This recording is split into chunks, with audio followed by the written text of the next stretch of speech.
before we move on to do more CSS stuff, let's look at what we've actually done here. First thing is we created a link to an external style sheet. And that external style sheet is called main.css. And obviously, like the file extension says, it's a CSS document. Now, these file extensions are going to be consistent with the types of files that you're going to find on your website. For example, we have one file called index.html, and yeah, you guessed it, it's an HTML document.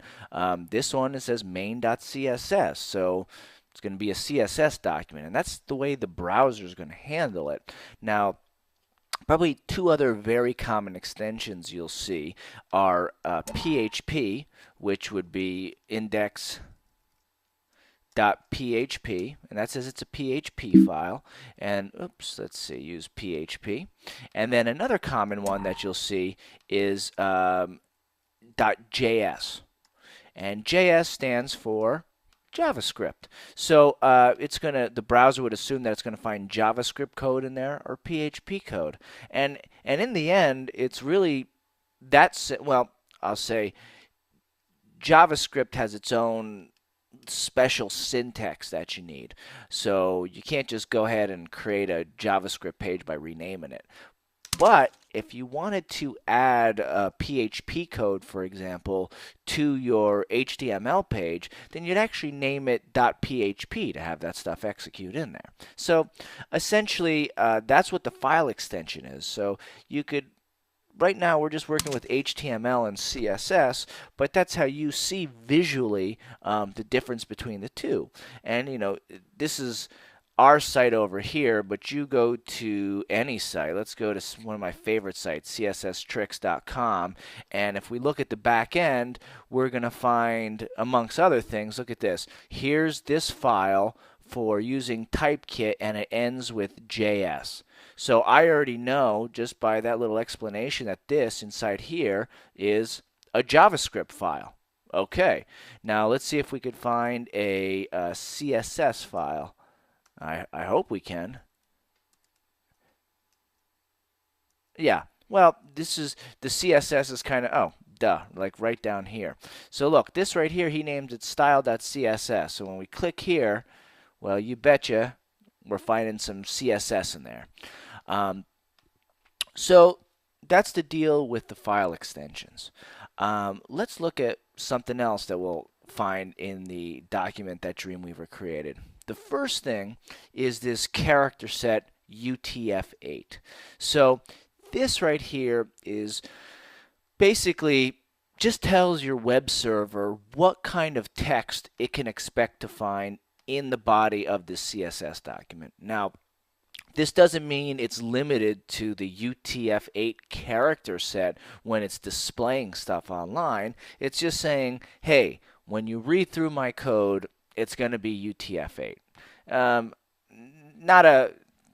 not going to change much for you. That's more or less just code that it adds automatically to ensure that that server communication is as smooth as possible.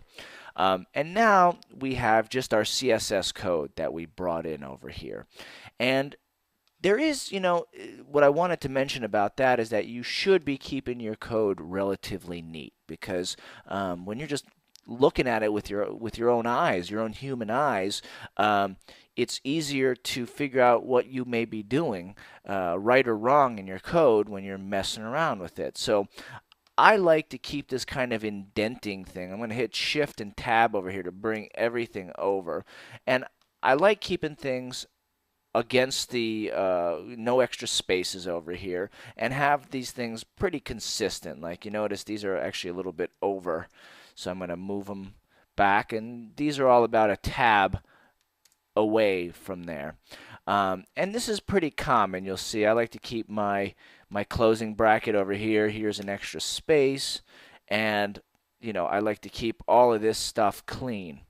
So that's pretty good. So what I'm going to do now is let me put all this stuff up on the server, and I should get the dialog box Actually, let me go no for a second and go cancel.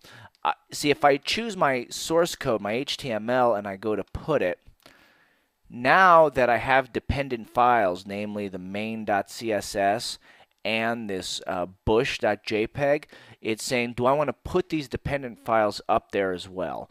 And I'm going to click yes, because now it's going to see, are they up there? If they're not, they're going to put them up. So there we go. As you can see, it's uploading the bush file. Okay, actually, it uploaded everything pretty quick. So let me just check my website. And there you go. Now, notice the difference is that this is the actual live site. So now that I have the site live, and I just put my external CSS over there, what I want to do is run a validation on it to make sure it's all good. So validate CSS. Ah, beautiful. I got the green light. So that is good to go.